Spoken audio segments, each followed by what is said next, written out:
મિત્રો, અમદાવાદ શહેર દિવસે ને દિવસે ચારે દિશામાં સતત ફેલાતું જાય છે. ત્યારે નવા નવા પર્યટક સ્થળો કે પછી જોવાલાયક સ્થળોમાં વધારો થાય અને પ્રવાસન ઉદ્યોગને વેગ મળે તે હેતુથી કેન્દ્ર સરકાર અને રાજ્ય સરકારના સહયોગથી વિવિધ પ્રોજેક્ટો હાલ ચાલી રહ્યા છે. સાબરમતી રિવરફ્રન્ટની જો વાત કરવામાં આવે તો આજે અમદાવાદના ફરવાલાયક સ્થળમાં તેને અચૂક સ્થાન પ્રાપ્ત થાય છે. અમદાવાદમાં શહેરની વચ્ચે નદી પર બનેલો અટલ બ્રિજ આજે દેશભરમાં જાણીતો બન્યો છે. સાબરમતી આશ્રમની જો વાત કરીએ તો કેન્દ્ર સરકારના સહયોગથી નવા કલેવર ધારણ કરી રહ્યો છે. તેવી જ રીતે ઇન્ફ્રાસ્ટ્રક્ચરની ખાસ કરીને વાત કરીએ, પરિવહન ક્ષેત્રની વાત કરીએ તો મેટ્રો ટ્રેન નેટવર્ક આજે અમદાવાદથી આગળ વધીને ગાંધીનગર સુધી પહોંચી ગયું છે. અમદાવાદ રેલવે સ્ટેશન પણ આગામી 3 વર્ષમાં અત્યાધુનિક બની જશે. બુલેટ ટ્રેન પ્રોજેક્ટ પણ અમદાવાદને બુલેટ ગતિ અપાવશે. ત્યારે તાજેતરમાં પશ્ચિમ અમદાવાદમાં અમદાવાદ મ્યુનિસિપલ કોર્પોરેશન દ્વારા તૈયાર કરવામાં આવેલ ઓક્સિજન પાર્ક પણ લોકોના આકર્ષણનું કેન્દ્ર બન્યું છે. કાંકરિયા લેક પરિસરની જો વાત કરીએ તો તે સદીઓ જૂની અમદાવાદની ઓળખ છે. તો આઈઆઈએમ જેવા સ્થાપત્યો અને અડાલજની વાવ આધુનિક અને પ્રાચીન સંસ્કૃતિનો સંગમ દર્શાવે છે. હવે મૂળ વાત પર આવી. મિત્રો, અમદાવાદમાં શહેરની વચ્ચે કાંકરિયા પરિસરમાં અમદાવાદ મ્યુનિસિપલ કોર્પોરેશન દ્વારા સંચાલિત પ્રાણી સંગ્રહાલય આવેલું છે.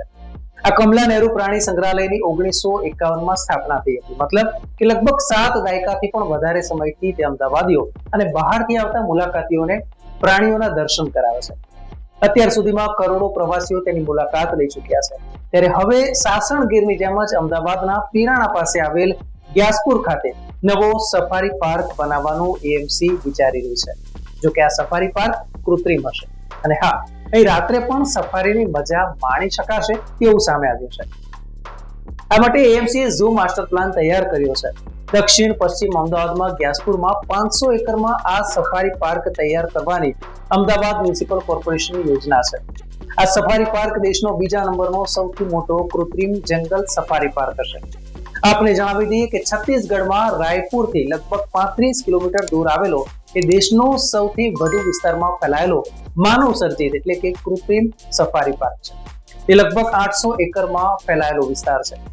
અમદાવાદના ગ્યાસપુરમાં લગભગ 500 એકરમાં તે સફારી પાર્ક તૈયાર થશે. ત્યારે 1 થી વધુ કૃત્રિમ તળાવ તેમાં બનાવવામાં આવશે.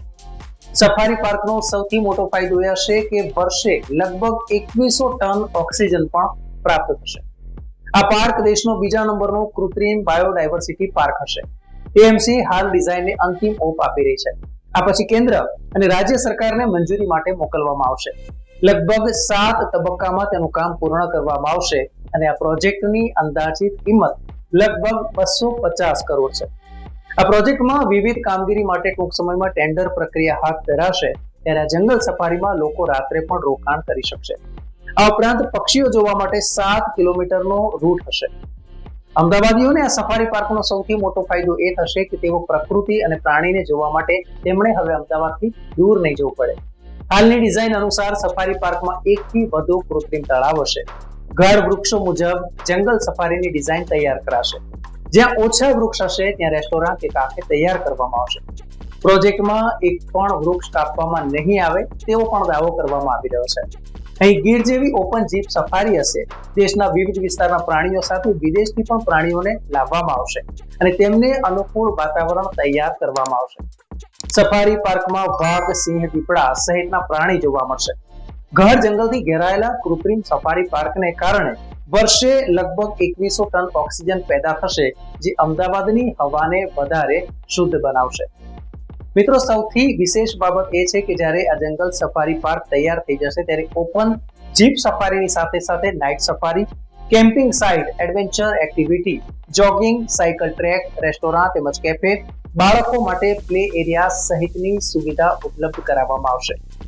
એક માહિતી અનુસાર મુલાકાતીઓની જરૂર અનુસાર પાર્કને વિવિધ ઝોનમાં વહેંચી દેવામાં આવશે. વિદેશથી પણ જે પ્રાણીઓ લાવવામાં આવશે તેના માટે પણ વિશેષ કેર લેવામાં આવશે તેવી પણ એક બાબત સામે આવી રહી છે. ત્યારે હાલના પ્લાન અનુસાર દેશના વિવિધ વિસ્તારોના પ્રાણીઓની સાથે કેન્દ્ર સરકારની મંજૂરી લઈને અહીં તેને વસાવવામાં આવશે, જેથી મુલાકાતીઓ જંગલ સફારીમાં દેશના વિવિધ વિસ્તારોની સાથે વિદેશી પ્રાણીઓને પણ જોઈ શકશે. આ માટે ડિઝાઇન ફાઇનલ થઈ જશે ને ત્યારબાદ કેન્દ્રની મંજૂરી બાદ અંતિમ નિર્ણય લેવામાં આવશે.